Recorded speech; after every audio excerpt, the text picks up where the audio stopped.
सगळ्यात पहिल्यांदा आपल्या काउन्सिलर किंवा क्लिनिकल सायकॉलॉजिस्टकडे जाता तेव्हा तुम्हाला भीती किंवा एन्झायटी वाटते का? तर हा व्हिडिओ तुमच्यासाठी. पहिल्यांदा तर खूप कॉमन आहे एन्झायटी किंवा भीती वाटणं. त्याच्यामुळे हा एक नॉर्मल एक्सपिरियन्स म्हणून तुम्ही ट्रीट करा. तर आता आपण ह्याच्याबद्दल काय करू शकतो ज्याने ही भीती कमी होऊ शकते ह्याच्याबद्दल मी बोलणार आहे. नंबर 1, तुम्ही थेरपीबद्दल आणि तुमच्या थेरपिस्टबद्दल अधिक माहिती गोळा करू शकता. खूपशी भीती ह्याच्या अराउंड असते की ही प्रोसेस खूप नवीन आहे आणि मला माहिती नाही की काय होणार आहे.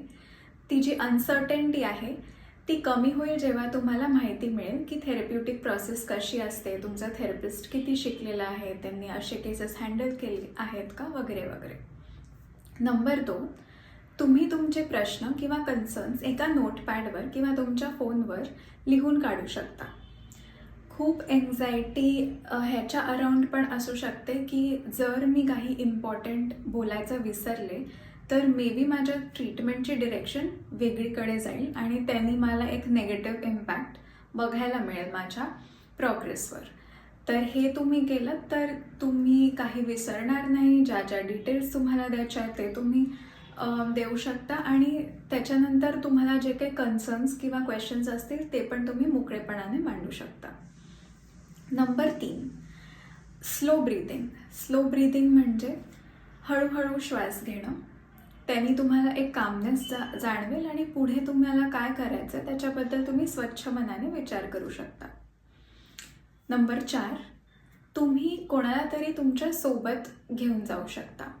एखादं असं जवळचं विश्वासाचं माणूस, जे तुमचे आई वडील असू शकतात, तुमचे मित्रमैत्रिणी असू शकतात, तुमचे पार्टनर असू शकतात किंवा तुम्ही ज्यांच्या बरोबर असलात की तुम्हाला मोकळेपणाने बोलता येईल असं कोणीतरी असू शकतं. ह्यांना तुम्ही फर्स्ट सम सेशन्ससाठी तुम्ही त्यांना तुमच्या सोबत घेऊन जाऊ शकता. नंबर 5, तुम्ही तुमच्या थेरपिस्टला खूप मोकळेपणाने हे सांगा की मला भीती वाटते आणि मला असं वाटतंय की मी रेडी नाही आहे या सगळ्या प्रोसेससाठी, तर आता मी काय करू. तुमचे थेरपिस्ट तुम्हाला जास्त कन्वे करतील की काय प्रोसेस असेल, कसं आपण जेल इन होऊ शकतो, कसं आपण अधिक मोकळेपणाने बोलू शकतो. आय होप हा व्हिडिओ तुम्हाला आवडला असेल. धन्यवाद.